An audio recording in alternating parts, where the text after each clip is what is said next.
So, చాలా వరకు ప్రెగ్నెన్సీస్‌లో మనము వింటా ఉంటాం. Pre eclampsia, hyper tension, BP in pregnancy అని మనము మాట్లాడుకుంటా ఉంటాం. సో, దీంట్లో ఏంటంటే నార్మల్‌గా కామన్‌గా ప్రెగ్నెంట్ లేనప్పుడు గూడా మనము హై బ్లడ్ ప్రెషర్స్ అనేది చూస్తా ఉంటాం. అదే ప్రెగ్నెన్సీలో బీపీ అంటే ఒక 20 వారాల ప్రెగ్నెన్సీ తర్వాత ఎక్కువ మోతాదులో బ్లడ్ ప్రెషర్ ఉండడము, యూరిన్‌లో బాడీలో ఉన్న ప్రోటీన్స్ రిలీజ్ అవ్వడముని మనము ప్రీ ఎక్లాంప్సియా అంటాం. అసలు ఎటువంటి సందర్భాలలో ఏ రిస్క్ ఫ్యాక్టర్స్ వల్ల ప్రీ ఎక్లాంప్సియా వస్తుందని మాట్లాడుకున్నప్పుడు, two young age of marriage, చాలా ఎర్లీ ఏజ్ ఆఫ్ మ్యారేజ్ కానీ 40 అబోవ్ ప్లస్ అంటే 40 ఇయర్స్ ఎల్డర్లీ ప్రైమీ అంటాం. అలాంటి సందర్భాల్లో ఫస్ట్ ప్రెగ్నెన్సీలో కంపేర్ టు అంటే మల్టీ గ్రావిడ్ అంటే సెకండ్, థర్డ్ ప్రెగ్నెన్సీ కన్నా ఫస్ట్ టైమ్ ప్రెగ్నెంట్ అయిన వాళ్ళు ఈ ప్రీ ఎక్లాంప్సియా ఛాన్సెస్ అనేవి ఎక్కువగా చూస్తా ఉంటాం.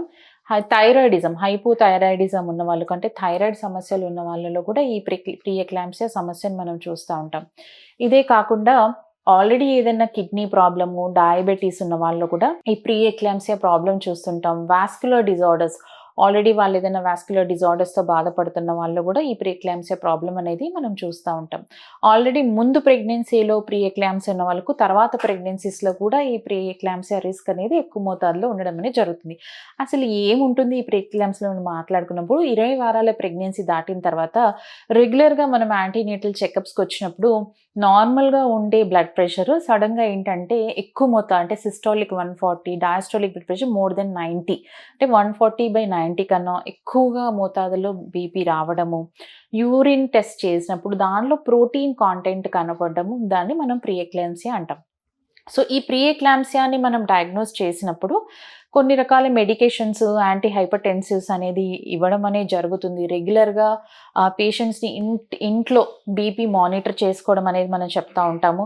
అదే కాకుండా బేబీ యొక్క గ్రోత్‌ని రెగ్యులర్‌గా మానిటర్ చేయడం అనేది చాలా అవసరం. ఎందుకంటే ఈ ప్రీ ఎక్లాంప్సియా ప్రాబ్లమ్ ఉన్న వాళ్ళకు బేబీ యొక్క బ్లడ్ సర్క్యులేషన్ అనేది ఎఫెక్ట్ అవ్వడం జరుగుతుంది. దానివల్ల బేబీ యొక్క గ్రోత్ ఎదుగుదల తగ్గి ఐయూజీఆర్ సమస్య, short for gestational age babies రావడం అనేది చాలా ఎక్కువ రిస్క్ ఉంటుంది కాబట్టి రెగ్యులర్‌గా మానిటర్ చేసుకోవడము, బీపీని కంట్రోల్ చేసుకోవడము, రెగ్యులర్‌గా home monitoring of blood pressure చూసుకోవడం అనేది చాలా అవసరం.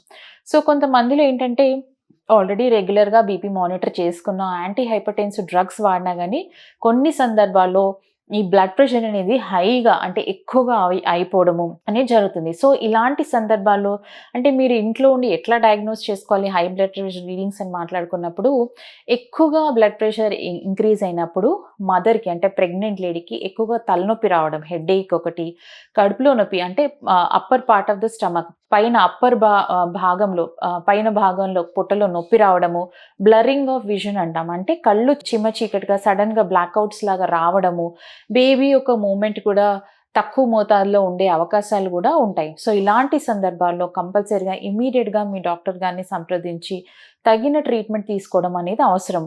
ఎందుకంటే ఈ బ్లడ్ ప్రెషర్ ఒకవేళ చాలా ఎక్కువ మోతాదులో ఇంక్రీజ్ అయినప్పుడు అలాంటి సందర్భాల్లో ఎక్లాంప్సియా అంటాం. అంటే ఫిట్స్ వచ్చే ఛాన్సెస్ ఉంటాయి. సో, ఈ బీపీ అనేది చాలా చాలా చాలా ఇంపార్టెంట్.